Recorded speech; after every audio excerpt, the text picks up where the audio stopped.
welcome to the Transformational Podcast, a conversation between brothers about practical ways faith is impacting our lives.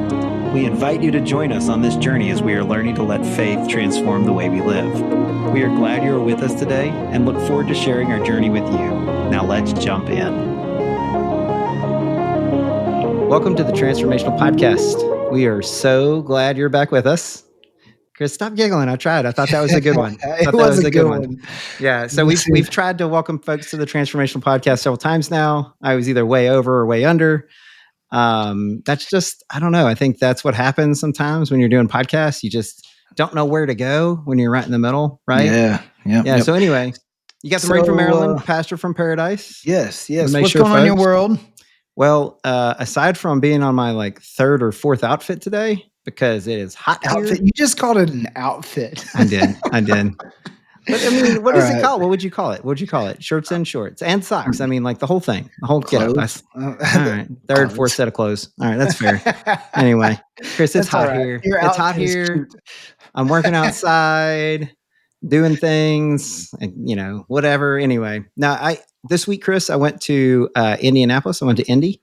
And I have a pretty funny story to tell. I can't tell all the details of the story, but it doesn't really matter. This is the best part of the story. Doesn't need them. I'm there. I'm going to talk to a company, and I knew I was addressing the company. I knew I was addressing about 75-ish of their employees, somewhere between technical engineers and program folks, logisticians, and then just your standard folks that work on the actual piece of equipment. Yeah. And as I was walking up, I asked the person who had invited me, I said, "Hey, I probably should have asked this before I got here. But how long do I have?" She's like 45 minutes. I'm like, okay. Huh. And I'm in my brain, I'm like, I probably should have prepared for this. Oh no. Yeah. I was thinking we were having a Q&A, a talk. I didn't realize I was delivering some words and then doing a Q&A. Nice. So anyway, I managed to Timmy two-step my way out of that.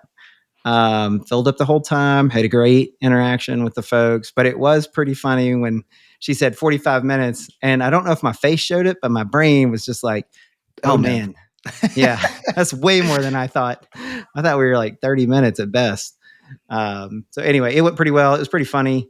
And then got back in the office and hit the ground running. Going to be on the road, hitting the ground running this week too. But on the road again. I know. Kind of slows down after that. On the road again. Yeah, actually, I don't participate. I'll tell you this though.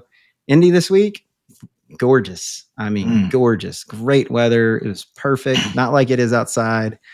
I went outside to have my Bible time this morning, and I was like, I think it's kind of hot. Happen to go to Gary, Indiana? No, I didn't. So what's going on with you? Other than a lot of dad jokes today, and music reference. I was gonna tell you a joke about a broken pencil, but it's pointless. So we just keep going. Oh my gosh. You're so ridiculous.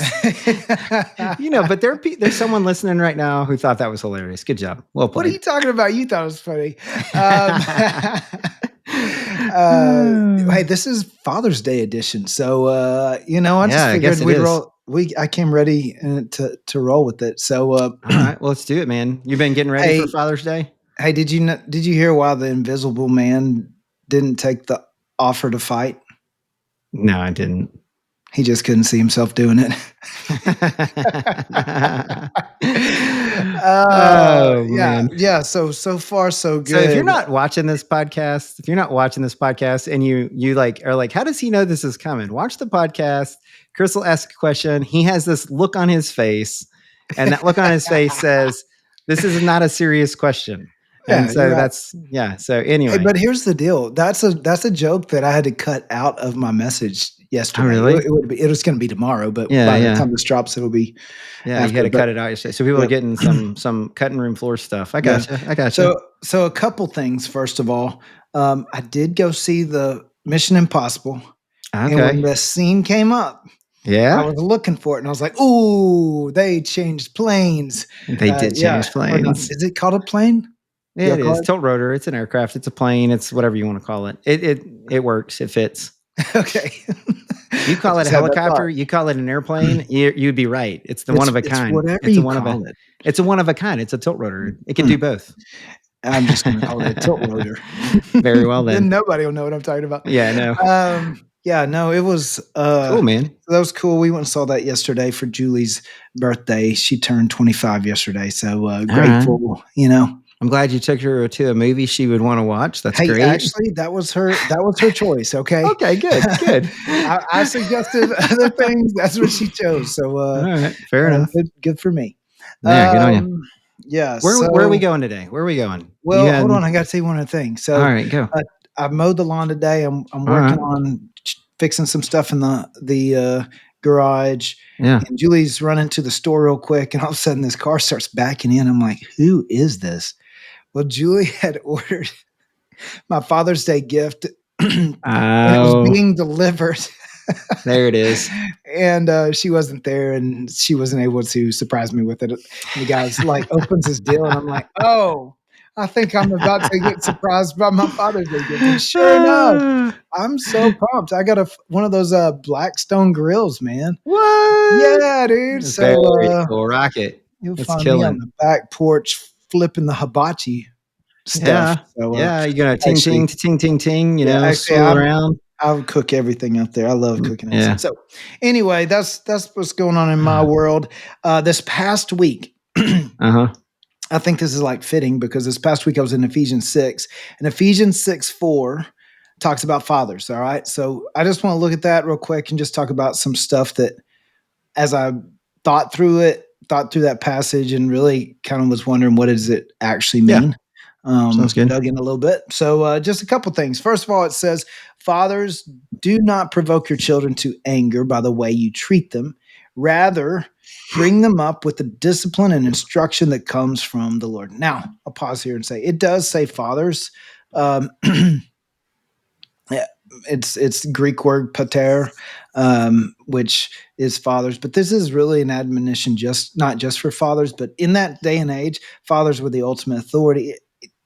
Like the authority in the family, everybody bowed to his authority.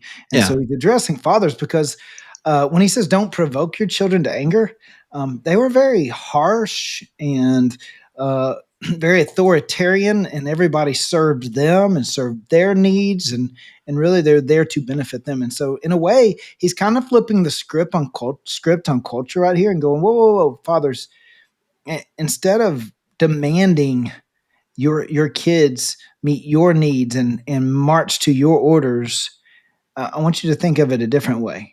And I think he is addressing fathers here. I know that some versions, because I've seen it, have changed that to parents.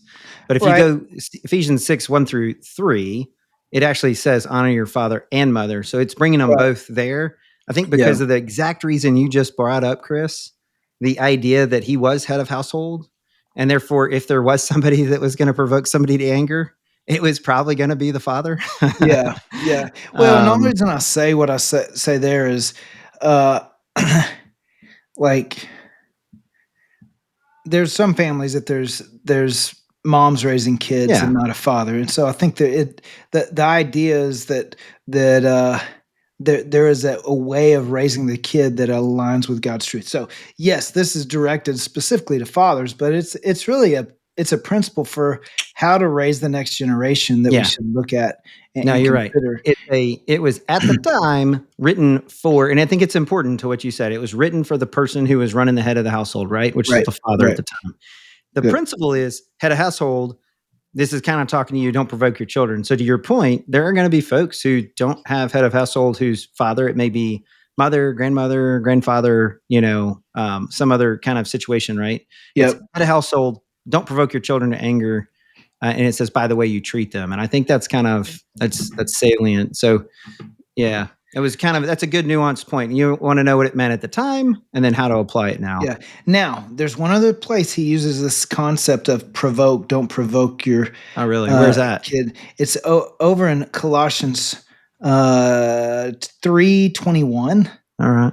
He says, fathers, do not aggravate your children. Yeah. Or they will become discouraged. And so really the point is, hey, it's not, don't provoke them to anger. In other words, anger that will keep them from growing and learning and maturing. Because if you look over here in Colossians 3:21, Yeah, I'm there.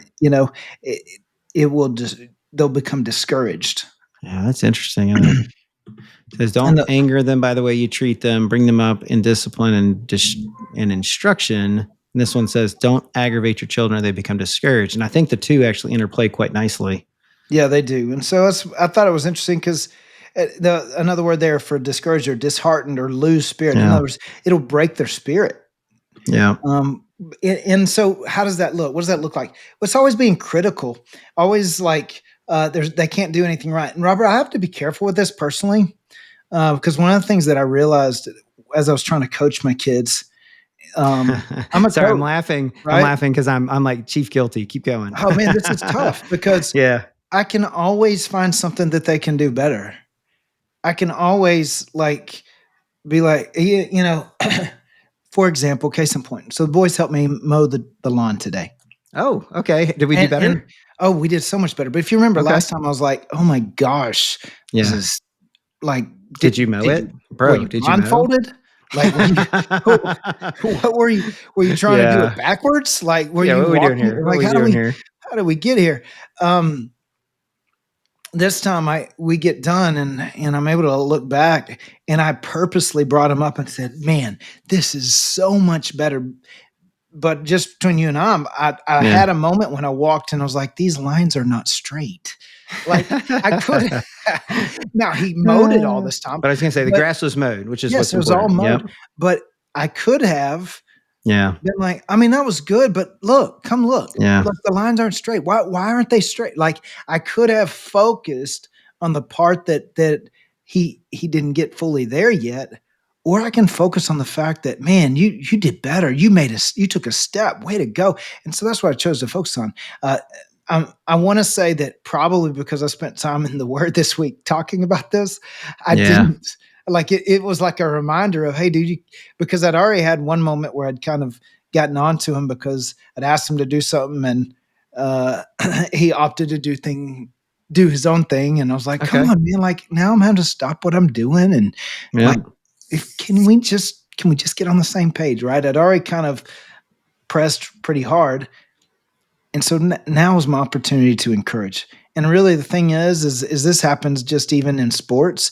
If one of the things I had to realize is that it's hard when my boys got to a certain age to coach them myself because they don't hear coach, they hear dad. And they don't hear correction, they hear criticism. And so I have to figure out, how do I correct with encouragement? And how do I guide? Because then and that's why it goes on and says, rather bring them up, which the word bring them up is a word for nourish them. Which a lot of times we think more of moms being nourishing, right? But it is the idea of to look after and care for a child. So he's talking to dads here, which I think is important because I think a lot of times we think that it's our job to put off the nourishing side of it to mom, and we're the hard, we're the heavy and mom's the loving. No, he's actually saying no, nourish them. Bring them up. The part? Sorry, my version is mine says, and maybe I'm seeing it different. Mine says, rather bring them up with the discipline and instruction that comes from the Lord. Same spot, or are we in a different spot? Yes, it's the same spot, but the word for bring them up was a word. The word bring them up is a word that means to rear them, to nourish them with the discipline. So gotcha. And so I think what you're talking about is I think where we get off is when we think about nourish, we think about like food because that's really what we're talking about, sometimes, right? But I don't know that that's necessarily its full encompassed meaning. Right. It's actually the word. It's equipping. Keep going. Yeah. And it's this idea to raise them to maturity, providing for them physically, their physical and psychological needs. And I think that's significant because dads don't recognize how important their role is in the life of kids. And there's many people who are watching, many of you, maybe your dad didn't do this well, maybe, and that's okay. The thing we need to realize is that nobody's dad's perfect.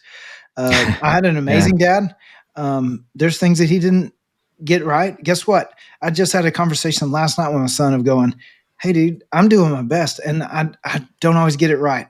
And I promise you, when I don't get it right, I'm just going to tell you, man, I messed that up. Yeah. We had that conversation last night. The reality is there's one perfect father. He's in heaven. And so our earthly fathers don't always create a great representation of our heavenly father, but we should, if we are followers of Jesus, that's where we should get our cue. Yeah. And so it's one of those deals of how do we care for them psychologically and physically, because psychologically they need a father who cares for them. And so he says, here's how to do it with discipline and instruction. Now we think of those words different than the actual words that were used. Okay. Because when we think of discipline, what do you think about? Well, I mean, I think about, getting the old correction, the old rod of correction, right? Yeah. I mean, I don't know how many people spank anymore, but we did. We were brought up getting spanked, and I don't think I died from it. No, and there's nothing wrong with that. Yeah. So spare the rod, spoil the child, right? That's what I think about. That is what I think about when I think about discipline. Now, there's one other piece of it that I think about, Chris, and it has a little bit more to do with my ethos. Yeah. As the Marine from Maryland, right? I think about discipline, and I think about like almost robotic, beep, boop, beep, boop, I get this, I fold this way, I fold my socks that way, I fold my shirt this way, I put things in colors. Now, frankly, I've been arranging my M&Ms in color since I was like 2. So, don't judge me on that one. That has nothing to do with the Marines. That may be a little bit OCD, but so that's what I think about when I think about discipline. Here's what's interesting. The word for discipline here is actually a word that means it's providing guidance for responsible living. It's instruction and training, or the cultivation of your mind and your morals. It's not. It's disciplining them, but through training. So I think about it like this, and it might require correction. But I think that's a part of it. I just don't think that's what we should be focusing on. Right. Well, when we train our dog, one of the things our dog trainer taught us, we always had these dog treats with us, and we put a training collar on them that gave pressure when we hit the button. Mm-hmm. But the goal was to not have to train them with the button, but to encourage them with reward, with positive enforcement. And so, here, come do this. Oh, you did it. Here you go. Way to go. Yeah. Right. Mm-hmm. And it was positive encouragement and positive reinforcement. What it does is actually they tell us that it builds the dog's confidence. It builds and it's amazing. Like it's a different way of training than just yanking them up and making, like, we've done it both ways. But the reality is that it changes the dog's the comfort. It's not, it's not edgy, nervous, edgy. It's very calm. Yeah. And why? Because he knows that it's been encouraged. Well, the same thing I see with ourselves. And here's the thing: that's the way God disciplines us. Yes. Like he celebrates when we're doing things. He gives us the peace and the joy when we're walking in his ways. Like, that comes from God. Like, that's the blessing that comes from God. It's the life everlasting when we stop. Now, when we step out of line, a lot of times there is correction, but Hebrews 12 tells us that God corrects us because he loves us. Because he loves us, yeah. Right? That it's out of a father's love. And I think about it like this, like, why do you correct your kid that you told, hey, don't get in the road, and you look up and he's in the road? Why do you go out and correct him? Well, because you don't want him to die. Right. It's not unloving, right? And it sounds, that's real. Like, that happens. Yeah. Hey, the one thing that I think is interesting as we kind of walk through this is, like, so I just today was working on plugging a tire. All right. Went out and plugged a tire. I got a screw in one of my tires. Chris, I've been carrying around an air tank for 2 weeks now. I've been carrying around a charged air tank because I haven't had a time to fix my tire yet. And so I go There's out a sermon illustration in this by itself. Go ahead. I may be using this one day. Go ahead. Please do. So anyway, Chris, I decided today was the day I'm going to fix the tire. And I was like, you know what? Josh is laying around. He's got the lazy Saturdays. That's fine. And I was like, hey, bud, I was like, get shoes on. We're going to go learn how to plug a tire. I was like, I said, it's a lifelong lesson. You'll thank me later. And it's hot outside. And you think he really wanted to come outside and learn how to plug a tire? Probably not really. Yeah. Well, is he sort of interested? Yeah, a little bit interested. But we went out there and I got him to like help me get the lug nuts off, help him get the hole. We got the screw out. We cleaned the hole out with a little abrasive thing. We stuck the little tar rope down in. We pulled it out. I had him shave it off clean. And I was like, dude, killed it. You're awesome. Blah, blah, blah. And then I was like, you know what we need to do while we're here? Let's rotate these tires. And so I had him look up online, like how to rotate tires. And so we rotated tires. I had him do most of the work where he could, as far as like the lug nuts and stuff like that. Well, I was going to the other one because frankly, it makes my life easier. And as he's doing this, he is getting a life lesson. It's hard. It's hot. He doesn't necessarily want to be there. He is 100% learning a tool in his tool bag for his future that probably his friends aren't getting. Like nobody his age has learned how to rotate tires and plug a tire, right? Right. And he may not remember how to do that 5 years from now, but he'll remember that he did do it. He'll remember that he did do it, and therefore he will have the confidence that if he needed to do something, he could probably figure it out. And I think the Lord does the same thing with us. Right. Yeah. I think the Lord takes us through things that are a little bit harder, a little bit more stretching, puts us in situations where we have to learn, where we have to lean on him, where we have to like get into the word, stay on prayer, really just listen to others, seek others learning, maybe read, something there like you were doing this week, apply it to a situation. And I think he's doing that so that when the rubber meets the road, when it gets really hard, we can look back and go, I didn't do this exactly, but I've done something like this before. And now I have and you said it earlier with the dog, I have the confidence. I have the confidence that the Lord prepared me with it, and he's going to walk with me through it.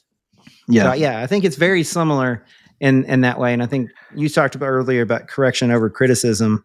Yeah. And I think sometimes we can hear a criticizing voice, and I would encourage you to realize that correction from the Father calls us up and out. Criticism, which is like Satan beats us down and in. Yeah. So if you feel criticism, that's not the Father. Yeah. The Father's going to correct you up and out. Hey, get up out of that. What do you get up out? Get up out. Yeah, anyway, he says, that's not who you are. Stop. Yeah, that's not who you are. What are you doing? Get up and out. That's right. It's totally different. Yeah. All right. So there's discipline, which is just this training. But then the second part of instruction was cautionary advice, especially in regards to danger. Oh, dude. Real quick, I got one. Go for it. That's what I love about it, because when I see instruction, I just think, oh, I just have to teach them. But really, the word there is going, hey, it's your job to warn them of the traps out there, of the ways that this world can mess you up. Like it's your job to help them learn healthy guardrails in life. Yeah. I mean, it's as simple as, so when we were doing the tire thing, right? I'm jacking the thing up. Said, hey man, when you have it on a jack, you never get underneath you say, man, that's all jacked up. Go ahead. I did. Because it's a father's joke. Why wouldn't you? Thank you. Yeah, of course. Yeah, why wouldn't you? I said, hey, you don't get under a vehicle where the truck's jacked up on a jack. You never know when the jack might fail. So, hey, that's a cautionary tale, right? Another cautionary tale. And I think you've talked about this when you took one of your kids out, is like, hey, if you're in a situation and this happens to you, or this presents itself right now, what's your plan? What are you going to do? Let me help you put some tools in the tool bag on how you're going to react. Not in the moment you're having to create it out, but like, let's talk about it now. And I think the scripture does that for us. Mm-hmm. When we read scripture, it gives us like how we are to react when the moments hit us, so that when the moments hit us, we have an idea of how we are to react. Yeah. I think it's very similar. Yeah. Anyway, sorry. I was laughing because you're like, cautionary tale. It like struck me. Yeah. Hey kid, don't get under the truck when it's on a jack. Yeah. Hey, you know why a car can't go anywhere when you take two wheels off? You're going to tell me. It's too tired. Okay, dude, that was funny. All right, well played. All right, keep going. All right, so you've got this cautionary, like, that comes from the Lord, right? So it's not just life lessons; it's spiritual lessons, and this hits different right now because we're in a spiritual warfare series at Grace. Okay, you can check that out, gf.church, if you It's in the show notes. Yep. Yeah, it's been great. But it's understanding that like there's a battle for your life going on. There's a battle. There's an enemy who wants to destroy you. John 10:10 says the enemy comes to steal, kill, and destroy. That's what he wants to do to your life. Like, and then 1 Peter 5:8, stay alert. The enemy, watch out. The enemy prowls around like a roaring lion, looking for someone to devour. And so resist him, standing firm in your faith. Ephesians 6:10, goes on to say, hey, we are not fighting. Be strong in the Lord, mighty his power, put on all of God's armor so that you'll be able to stand firm against the strategies of the devil. For we are not fighting against flesh and blood enemies, but against evil rulers and authorities of the unseen world, against mighty powers in the dark world, and against evil spirits in the heavenly places. Here's what I want my boys to know. Yeah. Is that God has an amazing plan for your life, but there's a real enemy that wants to keep you from it. Yeah. And so that's like cautionary deal. So I was thinking, all right, so what is the basic training? Like, what, as a dad, what's the most important thing? I've taught my sons how to hit a ball, how to throw a ball, how to shoot a ball, how to, catch a ball. Like, I've taught them like how to shoot a deer, how to shoot a gun, how to change it. Like, I've taught them things, but then on the spiritual side, like, that's far more important. It is way more important. So what's the basic training for me? And so I just wrote down kind of in a way, 3 things, right? Because if we get too many, like, now they got a lot of subtext to it, but no, seriously, because I'm a pastor and that's what we do. We say we have 3 points, and we true. really have 17. But anyway, not true. I saw a Josh McDowell book this week. I was browsing in a library, I was trying to get another one. It was like 17 points for leadership, 14 points for communication, and I was like, all right, you already lost me on that. So anyway, you got 3 points. 3 points with a lot of sub points. All right, anyway, go ahead. The first one was simply love Jesus and love his church. Like, if I don't teach my kids to do anything else than this, then I've succeeded. Amen. Because love Jesus and to love his church. What's that look like, Chris? Let's just high level. What does that look like?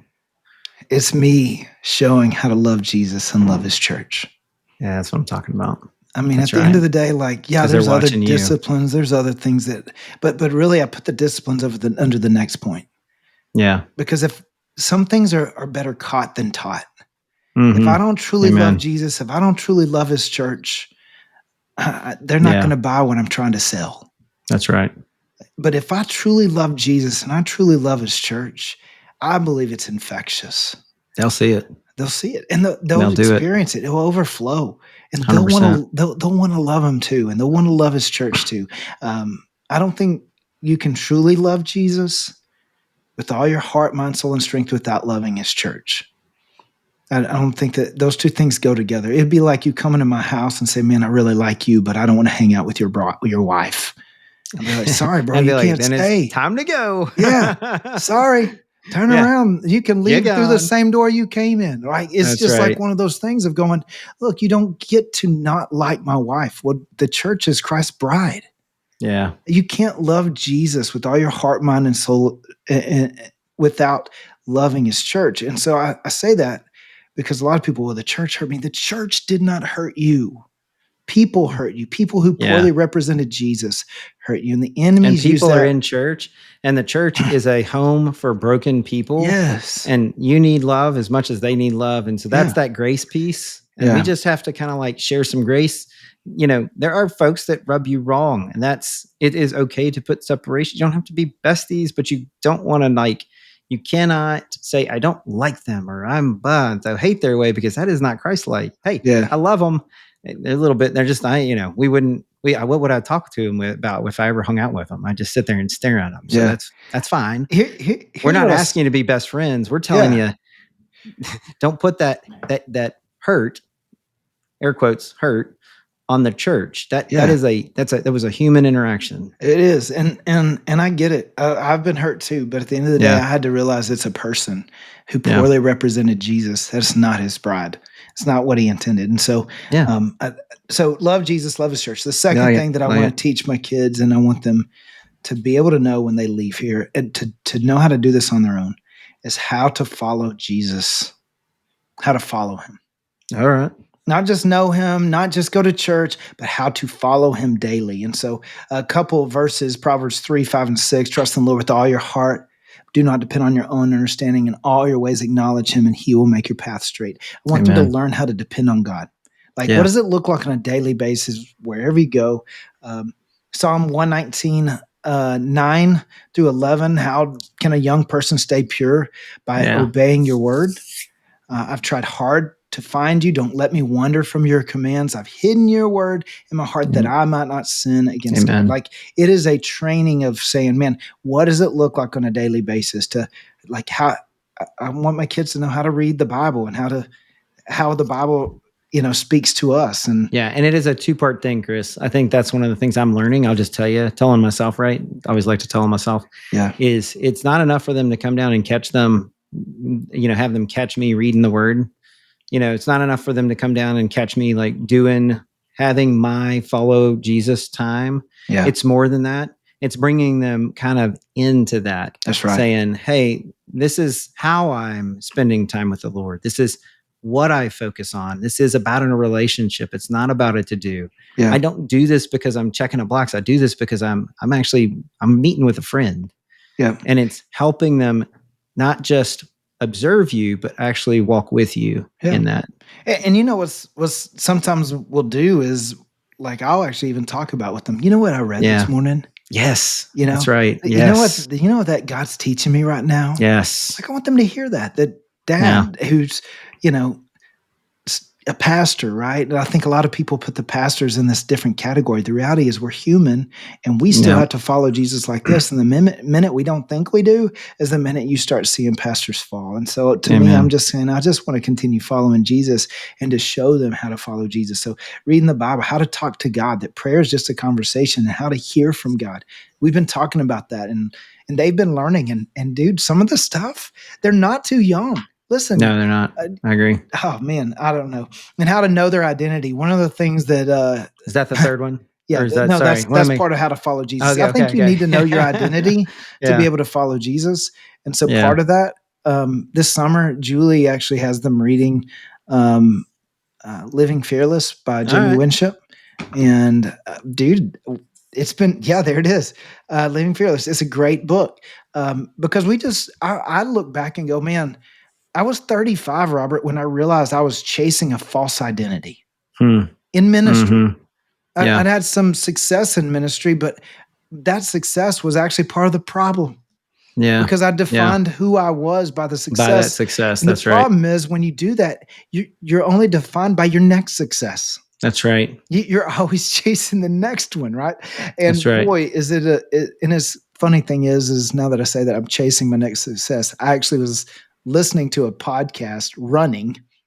Okay. You ran? You ran? Were you all right? Were you being chased? I wasn't at the time. Back then, I tried that running thing and it didn't work out for me. Anyway. Number 3. This is number 3. Got it. I'm checking. Be on guard against sin.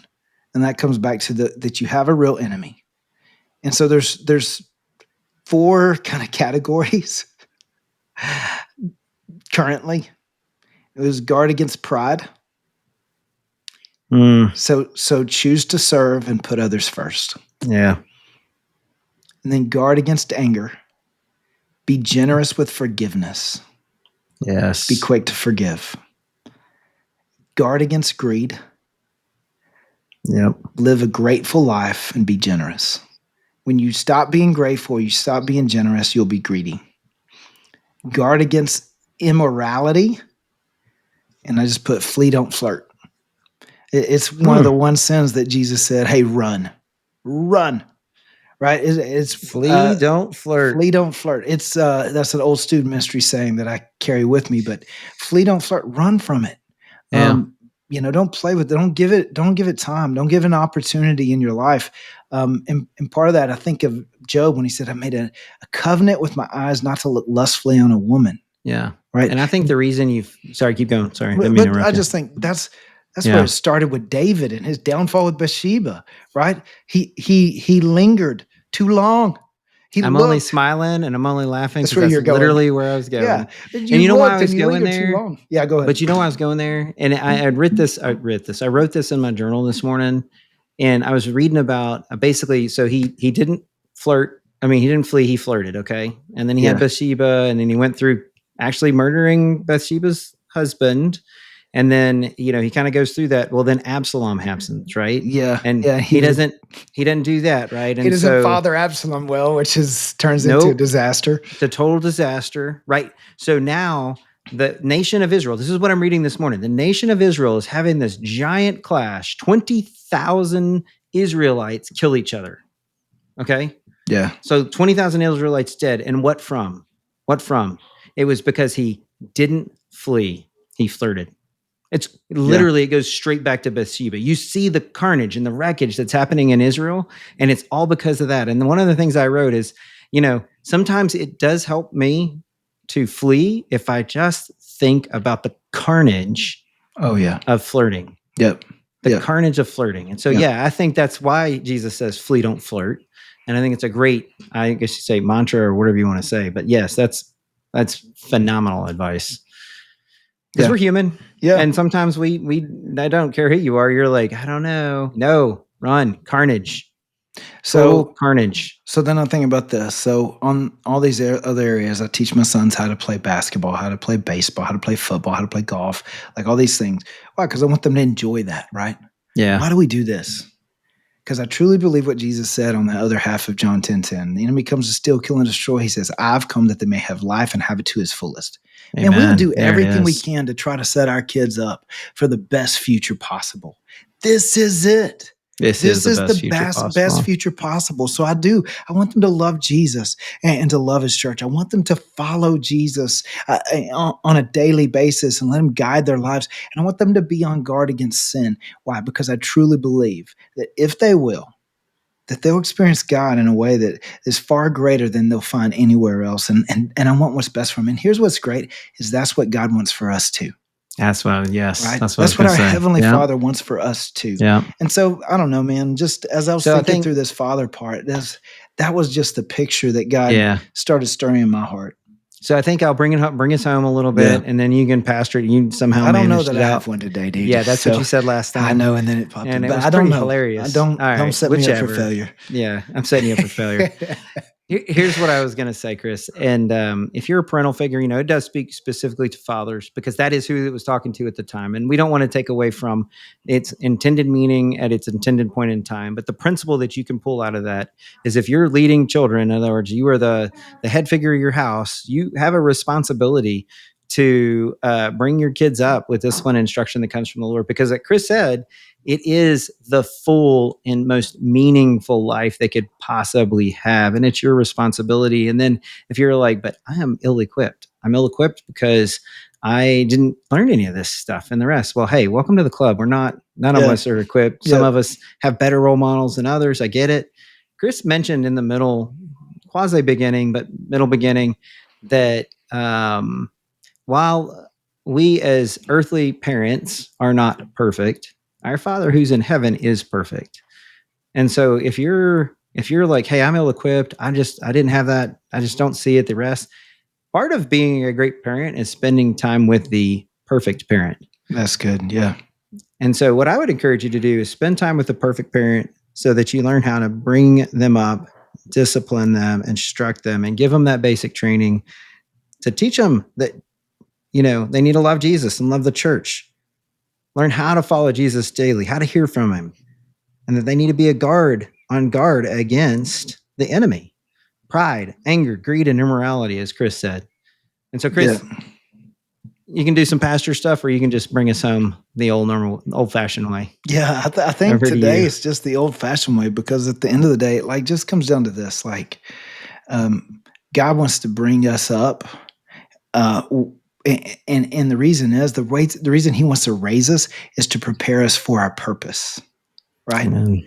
And as we raise our kids, our goal should be to prepare them for their God-given purpose, and so that they can experience the life that God intended them to live. So they can that we're preparing to send them out into the world, right?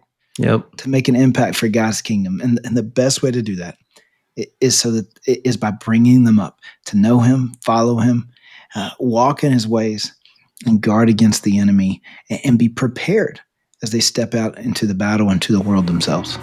Amen. Thank you for taking time to join us today. Our prayer is that you are encouraged in your own journey as you let faith transform the way you live. If you enjoyed hanging with us today, let us know by leaving us a 5-star review and sharing our podcast with others. We look forward to discussing what God is doing in our lives in our next episode.